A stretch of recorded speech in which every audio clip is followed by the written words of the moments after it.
Hello everyone, welcome to library academy. इस video में हम लोग डिस्कस कर रहे हैं extension service and public relation यानी विस्तार सेवा और जनसंपर्क। ये टॉपिक सभी कंपटीशन एग्जाम के लिए इम्पोर्टेंट है, चाहे आप यूजीसी नेट का एग्जाम दे रहे हैं, केबीएस, एनबीए, डीएसएसबी या एमपीपीसीएस राजस्थान, बिहार लाइब्रेरियन, जम्मू कश्मीर या कोई भी ऑन लाइब्रेरियन का एग्जाम देने जा रहे हैं तो ये टॉपिक इम्पोर्टेंट है। इस टॉपिक पे हमने एमसीक्यूज क्वेश्चंस बनाया हुआ है, एमसीक्यूज पे डिस्कशन कराया हुआ है, वो आप देख लीजिएगा। इसमें जो दोनों टॉपिक में अगर हम लोग बात करें कि जो ज्यादा इम्पोर्टेंट है वो है एक्सटेंशन सर्विस। एक्सटेंशन सर्विस पे ज्यादा आपको फोकस करना चाहिए और इसमें हम लोग थ्योरेटिकल एंड कंसेप्चुअल चीजों को देखेंगे। एमसीक्यूज हम लोग जो डिस्कस किया एक्सटेंशन सर्विस पर, इसके अलावा हम लोग पब्लिक रिलेशन से भी एमसीक्यू डिस्कस करेंगे। तो चलिए शुरू करते हैं लोग। सबसे पहले हम लोग देखते हैं एक्सटेंशन सर्विस। तो एक्सटेंशन सर्विस में हम लोग सबसे पहले देखेंगे कि एक्सटेंशन सर्विस होता क्या है। तो देखिए, सबसे फर्स्ट में हम लोग डिस्कस करें extension service. Extension service is an effort of library to increase the number of its users to make the maximum usage of resources। यानी विस्तार सेवा एक पुस्तकालय को अपने संसाधनों का अधिकतम उपयोग करने के लिए उपयोगकर्ताओं की संख्या बढ़ाने का प्रयास है। देखिए, कोई भी लाइब्रेरी है वो चाहेगा कि उसका जो भी रिसोर्सेस है उसका मैक्सिमम यूटिलाइजेशन हो सके, उसके लिए एक्सटेंशन सर्विस का नीड पड़ती है। जैसे हम लोग बुक फेयर में जो बुक फेयर ट्रेड लगता है, जैसे दिल्ली में लगता है या अन्य स्टेट में लगता है, तो वहां पे बुक लाइब्रेरी पहुंचती है और वहां पे अपना एक तरह का एक्सटेंशन सर्विस प्रोवाइड करती है। फिर से कहीं पे मेला लगा हुआ है, वहां पे लाइब्रेरी जाती है। जो आपको लाइब्रेरी ऑन व्हील का कॉन्सेप्ट रंगनाथन जी ने दिया था, उसको भी हम लोग यूटिलाइज करते हैं। इसके अलावा लाइब्रेरी ऑन व्हील के तहत ये ग्रामीण क्षेत्रों में लाइब्रेरी को ले जाया जाता है, वो भी एक एक्सटेंशन सर्विस का पार्ट है। इसके अलावा आपने कुछ दिन पहले कलकत्ता में बोट पे लाइब्रेरी को डिजाइन किया गया था और बोट पे ही, मतलब पानी के अंदर, मतलब नदी के अंदर बच्चों को बोट पे लाइब्रेरी की सर्विस प्रोवाइड की गई थी, तो वो भी एक तरह का एक्सटेंशन सर्विस है। तो इससे देखिए दो चीजें जो है वो फुलफिल होती है। पहला तो कोई भी रिसोर्स है लाइब्रेरी के अंदर, उसको एक यूजर मिल जाता है। जिन लाइब्रेरी के अंदर जिन रिसोर्सेज का यूजर नहीं मिलता है, वो एक्सटेंशन सर्विस के माध्यम से उन सभी पुस्तकों को यूजर मिल जाता है, जो थर्ड लॉ को फॉलो करता है। जो थर्ड लॉ है लाइब्रेरी साइंस का, एवरी बुक इट्स रीडर, यानी प्रत्येक पुस्तक को उसका पाठक मिले, ये लॉ फॉलो करता है। यानी एक्सटेंशन सर्विस जो है, अगर पूछा जाए कि किस लॉ को फॉलो करता है, तो वो third law of library science. लेकिन इसमें भी ये कंडीशनल है। देखिए, कंडीशनल क्या है कि मान लीजिए कि कोई ऐसा व्यक्ति है जो लाइब्रेरी में आने में असमर्थ है। हो सकता है वो दिव्यांग हो, या हो सकता है उसकी फाइनेंशियल स्टेबिलिटी इतनी नहीं है कि वो लाइब्रेरी आ सके, क्योंकि लाइब्रेरी उसके घर से दूर पड़ता है। लेकिन वो एक तरह का रिसर्चर है, या बहुत मतलब कि उसको नीड है वो किताब की, रिसोर्सेस की। उस केस में भी एक्सटेंशन सर्विस प्रोवाइड किया जाता है। तो यहाँ पे हम लोग यूजर को डिमांड को फुलफिल करने के लिए एक्सटेंशन सर्विस प्रोवाइड करेंगे। जो हम लोग बुक फेयर ट्रेड लगता है, वहां पे हम लोग जाएंगे, या किसी मेला में लाइब्रेरी को ले जाएंगे, या ग्रामीण क्षेत्र में लाइब्रेरी को लेकर जाएंगे, वो तो एक एक्सटेंशन सर्विस का पार्ट हुआ इस थर्ड लॉ को फॉलो करने के लिए, जो सभी पुस्तक को उसका पाठक मिले। लेकिन अगर इन केस कोई भी ऐसा यूजर है जो आने में असमर्थ है लाइब्रेरी में, तो उसको हम लोग जब ये सर्विस प्रोवाइड करते हैं तो वो सेकेंड लॉ को फॉलो करता है। सेकेंड लॉ क्या कहता है? Every reader his her book, यानी प्रत्येक पाठक को उसकी पुस्तक मिले। अगर कोई व्यक्ति है जो दिव्यांग है, वो लाइब्रेरी नहीं आ सकता है, तो उसको जो पुस्तक मिलती है, उसको लाइब्रेरी जब सर्विस प्रोवाइड करती है एक्सटेंशन सर्विस के तहत, वो सेकेंड लॉ को फॉलो करता है, क्योंकि वहां हम लोग यूजर को मद्देनजर रख के हम लोग सर्विस प्रोवाइड कर रहे हैं। लेकिन ऐसे जब नॉर्मली हम एक्सटेंशन सर्विस प्रोवाइड करते हैं, तो हम अपने रिसोर्सेज को मद्देनजर रखते हुए हम लोग सर्विस प्रोवाइड करते हैं, तो इसलिए ये थर्ड लॉ को फॉलो करेगा। लेकिन जब यूजर ओरिएंटेशन हो गया, वो सेकेंड लॉ को फॉलो करेगा। तो इस बात का आप हमेशा ध्यान रखिएगा। ये कहने के लिए बहुत सिंपल चीज है, लेकिन ये क्वेश्चंस आते हैं। आप प्रीवियस ईयर क्वेश्चन जब उठाएंगे देखेंगे, तो ये इन सब कंसेप्ट पे क्वेश्चन आते हैं। नेक्स्ट टॉपिक बात करते हैं पब्लिक रिलेशन। देखिए पब्लिक रिलेशन क्या है, बेसिकली एक इंटरेक्शन है एक प्रोफेशनल जो लाइब्रेरी के जो लाइब्रेरियन है या वहाँ पे प्रोफेशनल्स लोग हैं उनको और वैसे लोगों वैसे सोसाइटी से जिनको वो सर्विस प्रोवाइड करना चाहते हैं या उनको लाइब्रेरी का रिसोर्सेज प्रोवाइड करना चाहते हैं ताकि लाइब्रेरी से जुड़ जाएं वो लोग। एक तरह का इंटरेक्शन है या कम्युनिकेशन है। तो यही बात यहाँ लिखा हुआ है, देखिए public relation is attempt to interact with the people by informing them about the resources service of the library as well as importance to them. यानी कि जन संपर्क लोगों को पुस्तकालय के संसाधनों सेवाओं के साथ साथ उनके लिए इसके महत्व के बारे में सूचित करके उनके साथ बातचीत करने का एक प्रयास है। मतलब हम लोग पब्लिक रिलेशन क्यों बनाएंगे, ताकि जो भी पब्लिक है, जो भी कोई कम्युनिटी है जो लाइब्रेरी के आसपास रहती है, उनसे हम लोग जन संपर्क यानी कि हम पब्लिक रिलेशन के तहत उनसे हम लोग संपर्क इसलिए बनाएंगे ताकि वो लाइब्रेरी के रिसोर्सेज के बारे में जान जाए, लाइब्रेरी क्या सर्विस प्रोवाइड करती है वो जान जाए, लाइब्रेरी और ये जितने भी रिसोर्सेस और सर्विसेज है उसकी क्या महत्व है उनके लिए, उनके लाइफ में, उनके एज ए सिटीजन वो अगर कंट्री के हैं तो उनको क्या उन पे इम्पैक्ट करेगा, उनको सोसाइटी को कैसे मजबूत बना सकता है। तो इन सभी चीजों को बारे में बताना ही एक तरह का पब्लिक रिलेशन कहलाता है। ठीक है, अगर लाइब्रेरी में बात करेंगे जो यूनिवर्सिटी लाइब्रेरी हो गया या ऐसे कोई कॉलेज लाइब्रेरी हुआ, वहां पे क्या होता है यूनिवर्सिटी लाइब्रेरी में जो पब्लिक रिलेशन का मतलब एक तरह से मेन जो व्यक्ति होता है वो रेफरेंस लाइब्रेरियन होता है जो रेफरेंस सर्विस प्रोवाइड करता है।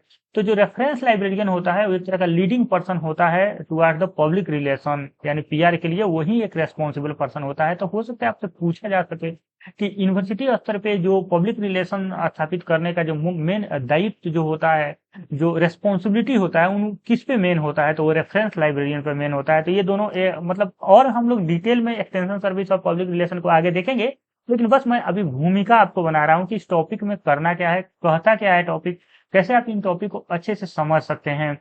उसके बाद हम लोग बात करते हैं कि क्यों नीड है एक्सटेंशन सर्विस का और पब्लिक रिलेशन मतलब public relation in the library, यानी why need of extension service and the public relation in the library, यानी पुस्तकालयों में विस्तार सेवा और जन संपर्क की आवश्यकताएं क्यों है।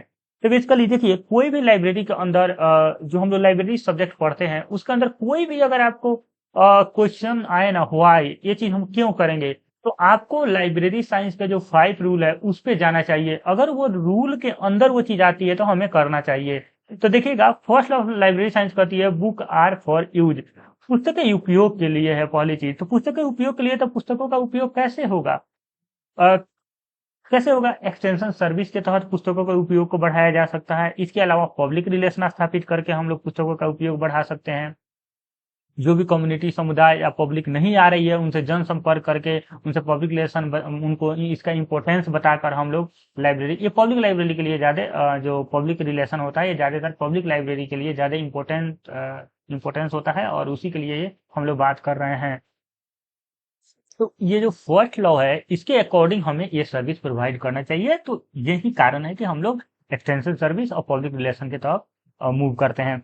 नेक्स्ट है जो थर्ड लॉ कहता है एवरी बुक इज रीडर, यानी प्रत्येक पुस्तक को उसकी पाठक मिले। तो प्रत्येक पुस्तक को उसकी पाठक कैसे मिल सकती है, मान लीजिए कि कोई भी ऐसा लाइब्रेरी है जिस लाइब्रेरी में मतलब हम लोग ओपन एक्सेस है, वहां पे ओपन एक्सेस है। तो ओपन एक्सेस में भी क्या दिक्कत होती है, ओपन एक्सेस का मतलब है कि ऐसी लाइब्रेरी जहाँ पे जो यूजर हैं वो अपनी लाइब्रेरी में घूम सकते हैं, अपने मनपसंद किताबों को निकाल सकते हैं, पढ़ सकते हैं।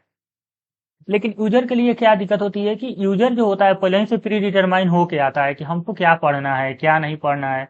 90% यूजर ऐसा ही होता है, तो वो आता है अपने बुक लेता है चला जाता है। लेकिन 10 से 20% ऐसे पुस्तक होती हैं जो नई आई होती हैं, उनके बारे में लोगों को पता नहीं होता है।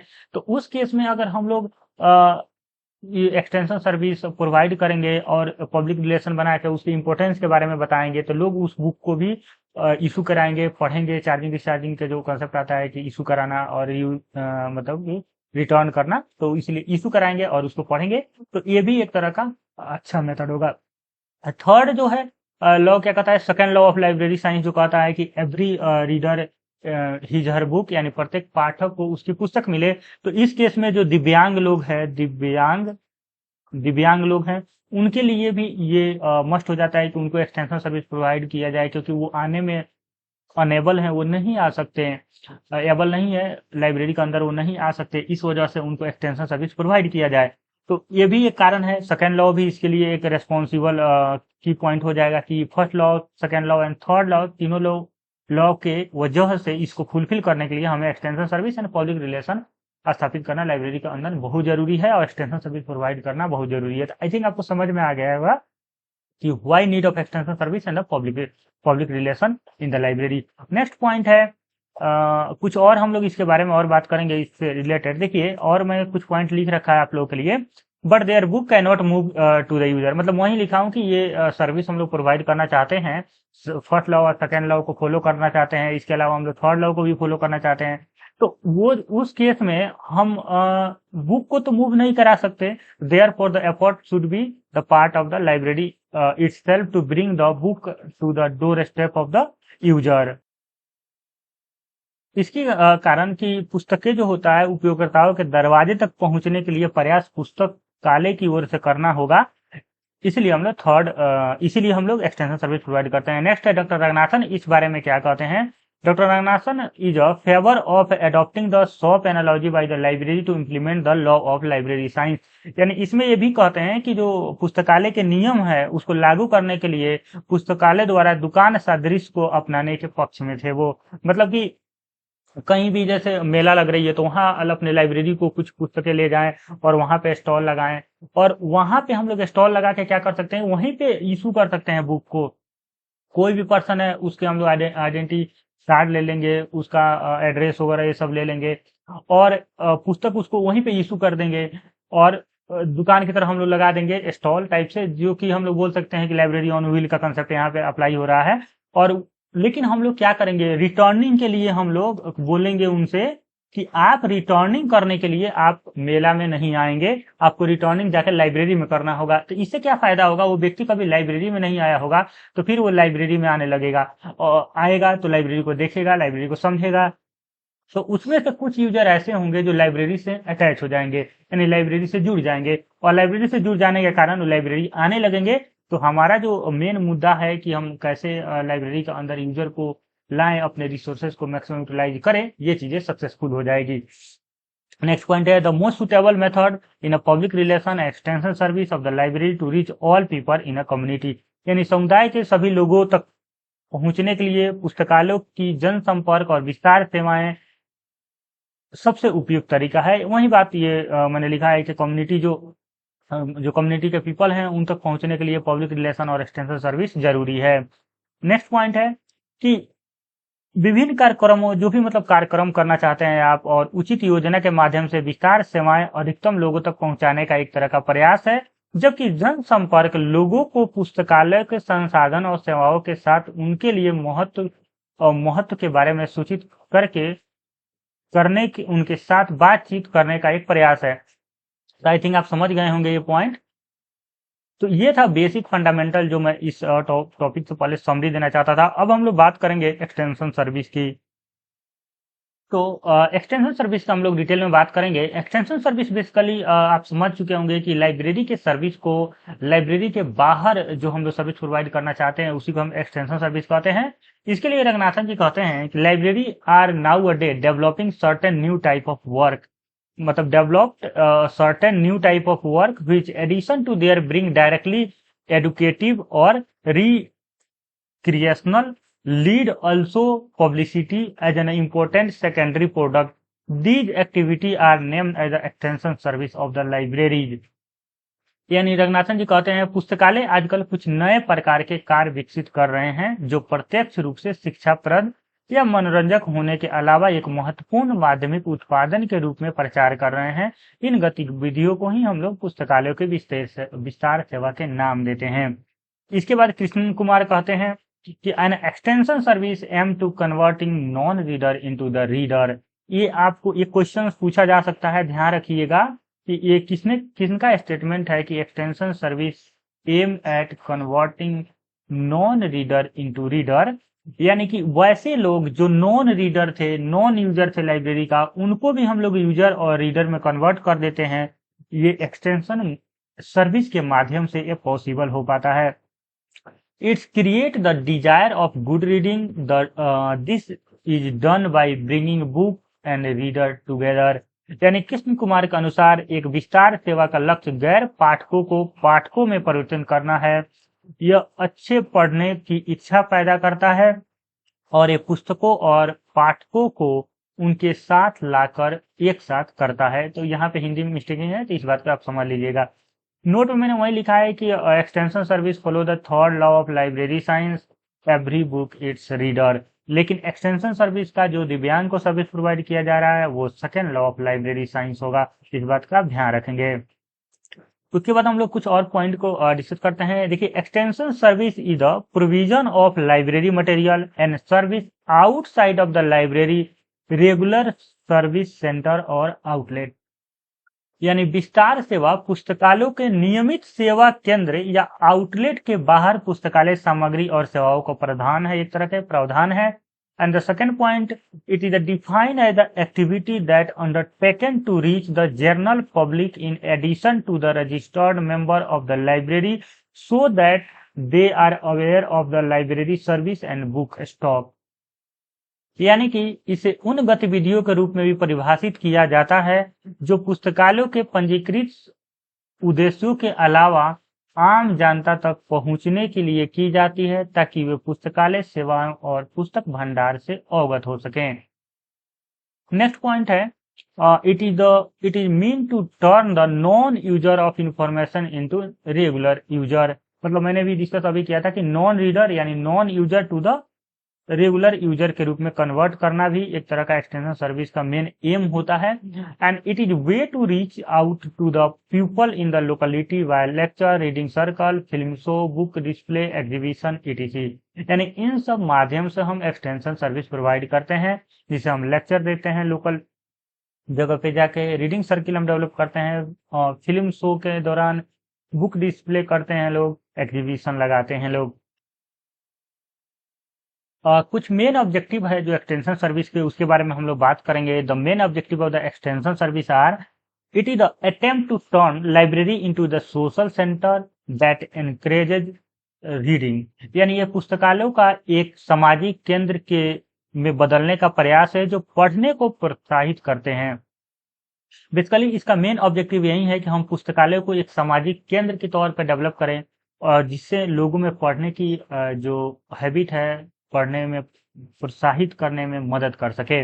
नेक्स्ट है to change over non per user यानी non reader into the per user यानी कि reader, non client to the client यानी गैर पाठक को एक पाठक के रूप में विकसित करना भी एक एक्सटेंशन सर्विस का मेन ऑब्जेक्टिव है।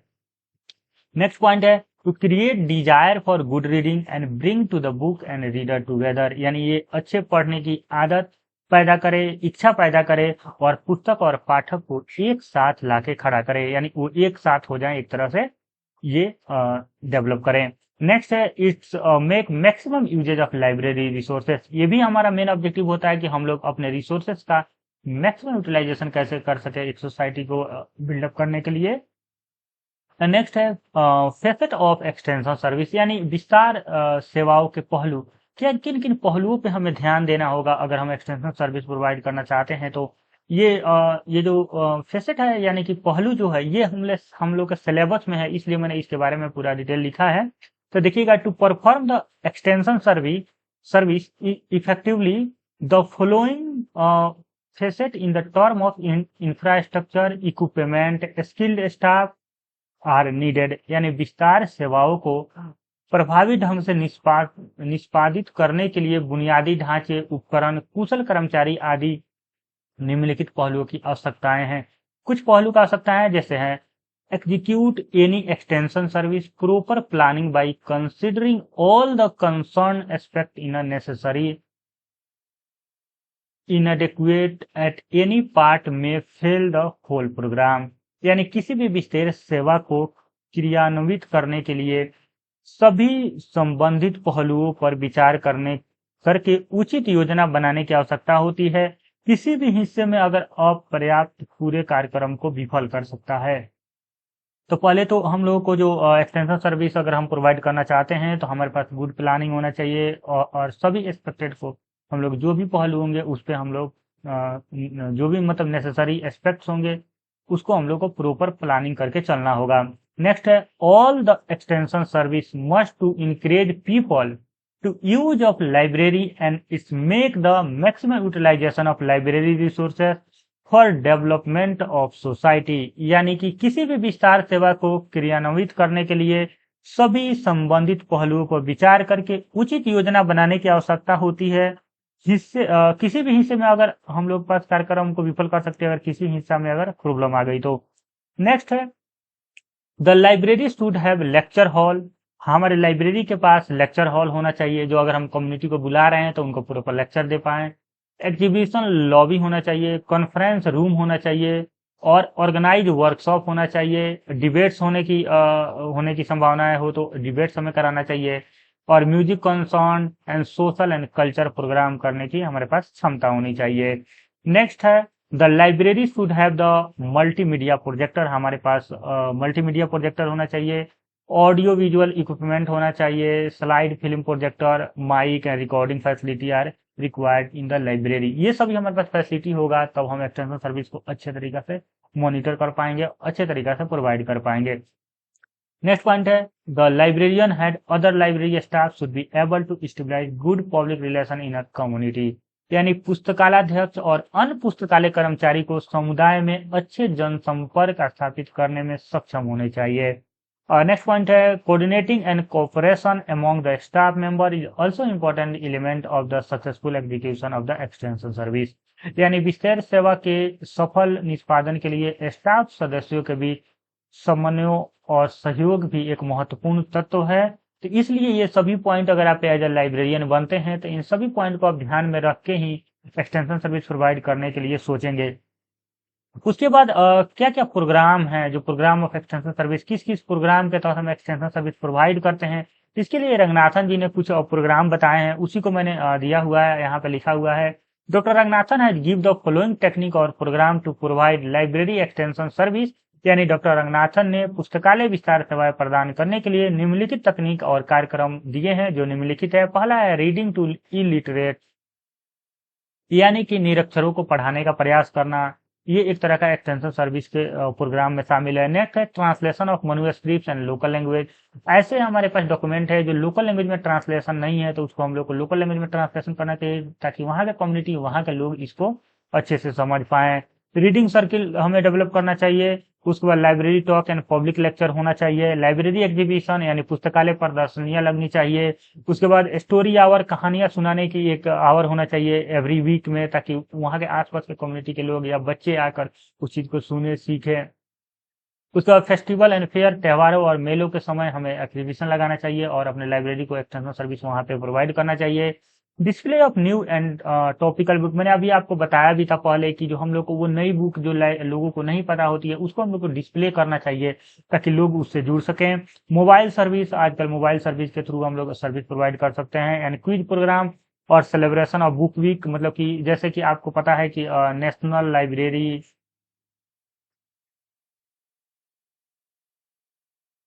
लाइब्रेरी वीक भी हमारे लोग का कंट्री में मनाया जाता है एवरी ईयर। ये नवंबर के महीना में होता है। ये 14 नवंबर से स्टार्ट होता है और 7 दिन चलता है, यानी 21 नवंबर तक चलेगा ये। ठीक है, तो ये सेलिब्रेशन ऑफ बुक वीक हम लोग सेलिब्रेट करना चाहिए। एंड बुक ट्रेड फेयर, मैंने बताया था कि पुस्तक मेला जो लगती है उसमें भी लाइब्रेरी को अपना एक्सटेंशन सर्विस प्रोवाइड करने के लिए वहाँ पे एग्जीबिशन लगाना चाहिए। यानी कि बुक फेयर ट्रेड फेयर में, यानी बुक ट्रेड फेयर लगता है वहाँ पे अपने लाइब्रेरी को ले जाना चाहिए लोगों को।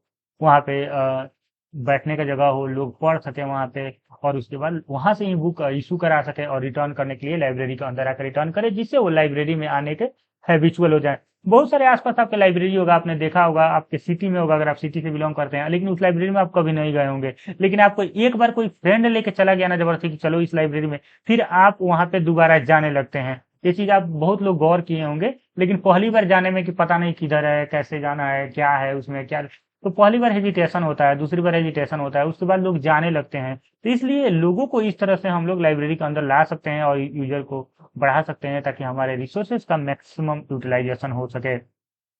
उसके बाद हम लोग बात करते हैं पब्लिक रिलेशन यानी जनसंपर्क। पब्लिक रिलेशंस यानी जनसंपर्क।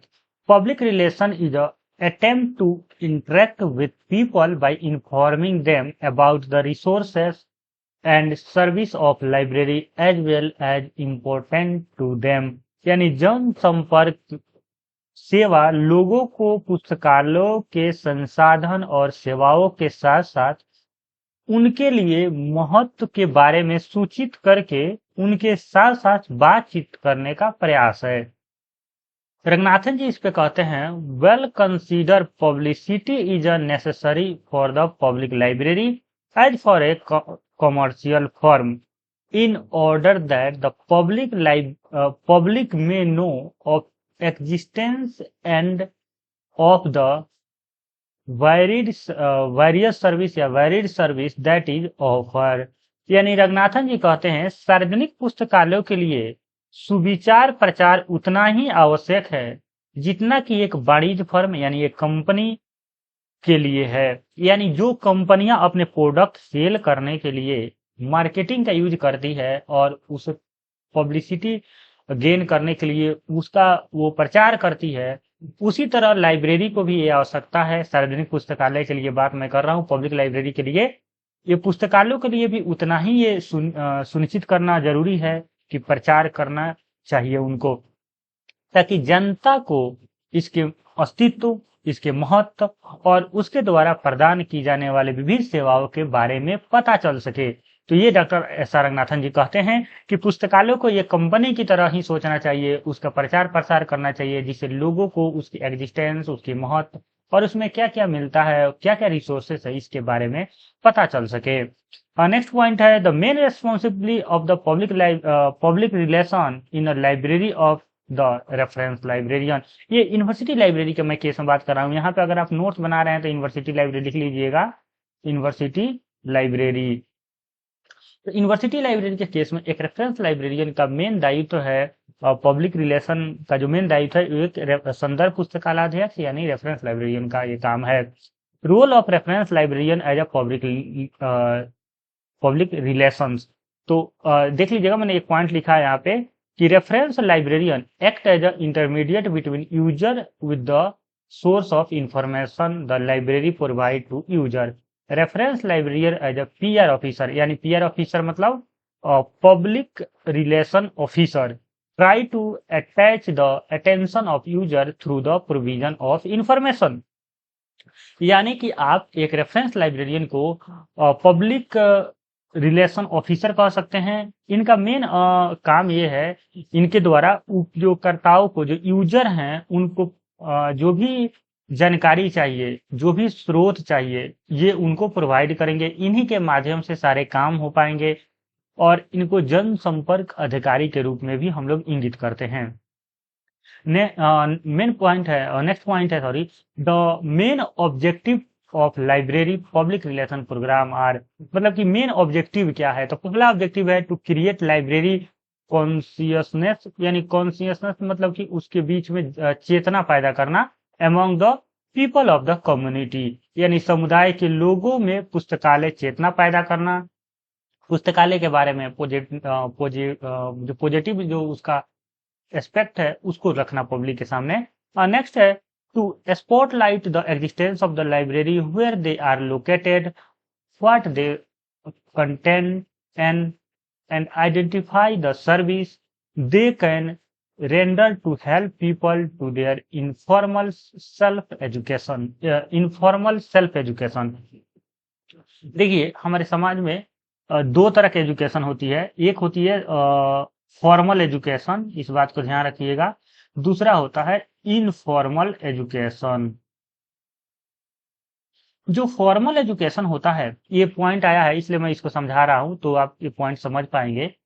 फॉर्मल एजुकेशन वो एजुकेशन होता है जिसमें पीपल जो होते हैं, मतलब जो भी स्टूडेंट है, उनका कुछ कंडीशन होता है, उनका आयु सीमित होती है, उनका एज, उनका प्रॉपर सिलेबस होता है, प्रॉपर एक क्लास होती है। जैसे हम लोग कॉलेज यूनिवर्सिटी में जो हम लोग पढ़ते हैं वो एक फॉर्मल एजुकेशन है। लेकिन कुछ लोग डिस्टेंस लर्निंग पढ़ते हैं, जैसे कि उनकी कोई एज नहीं है, लिमिट बाउंडेशन नहीं है, कभी भी वो चीज़ों को पढ़ सकते हैं, कोई उसका सिलेबस नहीं है, जो इंटरेस्ट है वो पढ़ रहे हैं। जैसे कोई पीपल है, किसी पब्लिक लाइब्रेरी में जाकर पढ़ रहा है, या कोई व्यक्ति है जो इग्नू से या किसी भी और डिस्टेंस लर्निंग प्रोग्राम के थ्रू किसी भी एज में, इवन 50-60 साल एज में भी कोई डिग्री कर रहा है, तो उसको हम लोग इनफॉर्मल एजुकेशन कहते हैं। तो सेल्फ इनफॉर्मल एजुकेशन कोई ले रहा है, उसको भी हेल्प करना, ये एक तरह का पब्लिक रिलेशन प्रोग्राम का मेन ऑब्जेक्टिव है। तो हिंदी मीडियम वाले इस चीज को देख लें। पुस्तकालयों के अस्तित्व पर प्रकाश डालना, वे कहाँ पे स्थित हैं, उनमें क्या है, और उनकी सेवाओं की पहचान करना, जो वे लोगों को उनकी अनौपचारिक स्व शिक्षा में मदद करने के लिए प्रदान कर सकते हैं। तो स्व शिक्षा जो भी ले रहे हैं, सेल्फ एजुकेशन जिसको बोल सकते हैं आप, डिस्टेंस लर्निंग से अपने से पढ़ के अपने से पास होते हैं लोग, तो वो सभी जो एजुकेशन है वो इनफॉर्मल सेल्फ एजुकेशन के अंतर्गत आता है। या कोई व्यक्ति किसी इंटरेस्ट नोबेल पढ़ना चाहता है, उसका कोई एज क्राइटेरिया नहीं होती है, कोई स्कूल कॉलेज नहीं होती है उसके लिए, वो अपना घर पे बैठ के पढ़ सकता है या लाइब्रेरी में आके पढ़ सकता है। तो उन सब चीजों के लिए बात हो रहा है। नेक्स्ट पॉइंट है to enrich and further develop the subject on which individual are undertaking non-formal education to help people remain well informed, यानी लोगों की अच्छी तरह से सूचित रहने में मदद करने के लिए उन विषयों को समृद्ध और आगे विकसित करना जिन पर व्यक्ति अनौपचारिक शिक्षा ले रहा है, तो उनको एक तरह का रिट्रेन करना, उनको इन्फॉर्म करना, ये भी एक पब्लिक रिलेशन ऑफिसर का काम होता है। नेक्स्ट है, यानी पब्लिक रिलेशन के अंतर्गत आता है, to appreciate the value of democracy and strengthen their democracy, यानी लोकतंत्र के मूल्यों की सराहना करना और उनके लोकतंत्र को मजबूत करना, ये एक तरह के एजुकेशन से ही प्राप्त किया जा सकता है। तो इसके लिए भी पब्लिक लाइब्रेरी या जनसंपर्क रिलेशन जो है, यानी कि पब्लिक रिलेशन जो है, वो भी इम्पोर्टेंट होता है। देखिए एक चीज क्वेश्चन आते हैं कि किस टाइप के लाइब्रेरी डेमोक्रेसी को स्ट्रेंथिंग प्रोवाइड करते हैं, मैंने डेमोक्रेसी यानी कि लोकतंत्र को मजबूत करने में मदद करते हैं। तो ध्यान रखिएगा, पब्लिक लाइब्रेरी, पब्लिक जो लाइब्रेरी होते हैं वो हमारे डेमोक्रेसी को मदद करने में, डेमोक्रेसी को स्ट्रेंथन यानी मजबूत करने में मदद करते हैं। देखिए आप एक नॉर्मल स्टूडेंट की तरह सोचेंगे तो सोचेंगे कि कोई भी व्यक्ति अगर पढ़ता है, एजुकेट होता है, यूनिवर्सिटी लाइब्रेरी में जाता है पढ़ता है, कॉलेज लाइब्रेरी में जाता है पढ़ता है, तो जब पढ़ के बड़ा होगा तो क्या यूनिवर्सिटी लाइब्रेरी और स्कूल लाइब्रेरी स्ट्रेंथन नहीं करेंगे डेमोक्रेसी को? करेंगे, क्योंकि वो इंसान वहीं से पढ़ के आगे निकल रहा है। तो फिर पब्लिक लाइब्रेरी को ही क्यों हम लोग बोल रहे हैं कि ये स्ट्रेंथन करेगा डेमोक्रेसी को? लेकिन यही कंट्राडिक्शन है। देखिए जो पब्लिक लाइब्रेरी होती है वो समाज के लिए होती है, सोसाइटी के लिए होती है। जब तक हमारा समाज, सोसाइटी बहुत एजुकेट और अच्छा नहीं हो जाता, तब तक डेमोक्रेसी जो है वो स्ट्रेंथन नहीं हो पाएगी। तो पब्लिक लाइब्रेरी की रिस्पॉन्सिबिलिटी है कि समाज को एजुकेट करे, और समाज जो एजुकेट होगा, समाज हमारा ग्रो करेगा, तो हमारा डेमोक्रेसी जो है स्ट्रेंथन होगा। तो यहाँ पे जो होता है ना, ऑप्शन 1 व 2, कौन सा ऑप्शन बेस्ट है? तो पब्लिक लाइब्रेरी आपका बेस्ट ऑप्शन है। सेकेंड, आप सोच के दूध से बोल सकते हैं कि यूनिवर्सिटी लाइब्रेरी भी हेल्प करेगा, क्योंकि यूनिवर्सिटी लाइब्रेरी से तो हम लोग भी पढ़ के आगे निकलते हैं, वो चीजें है। लेकिन public library the first priority आपके आंसर में होना चाहिए। तो इसलिए पब्लिक लाइब्रेरी आपका डेमोक्रेसी को स्ट्रेंथन करता है। तो इस बात को कंफ्यूजन नहीं होना चाहिए आपको, ABCD 3 ऑप्शन आए तो आप पब्लिक लाइब्रेरी को ही करेक्ट कीजिएगा। नेक्स्ट पॉइंट है the facet of public library, मतलब किन किन पहलुओं पर हमें ध्यान देना चाहिए।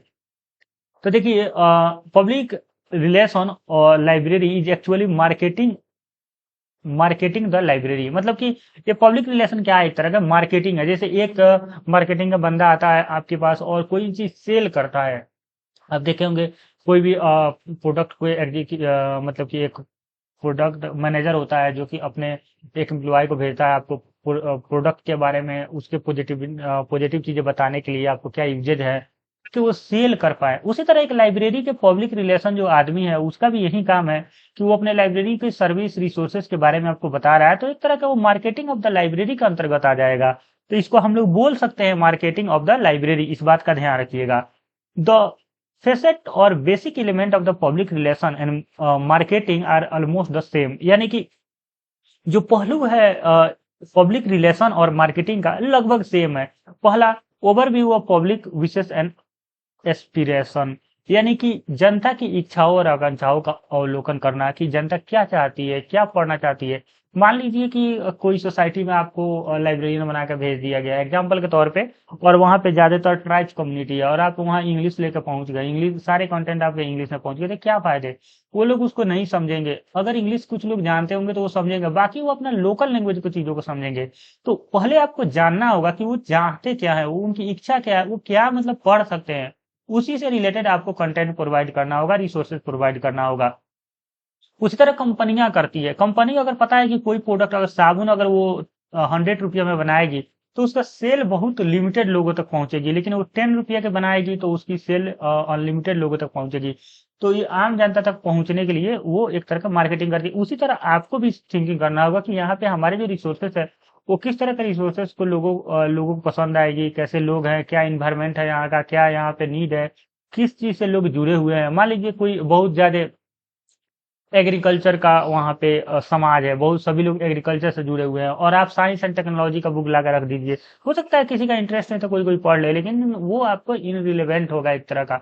अगर आप एग्रीकल्चर से रिलेटेड बुक, मैगजीन वगैरह रखेंगे, रिसोर्सेस रखेंगे, तो वो ज्यादा लोग उसको प्रीफर करेंगे। तो इस बात को आपको समझना होगा कि जनता की इच्छा क्या है, जनता क्या चाहती है, उनकी उनकी आवश्यकताएं क्या है। इस बात को आपको समझना होगा।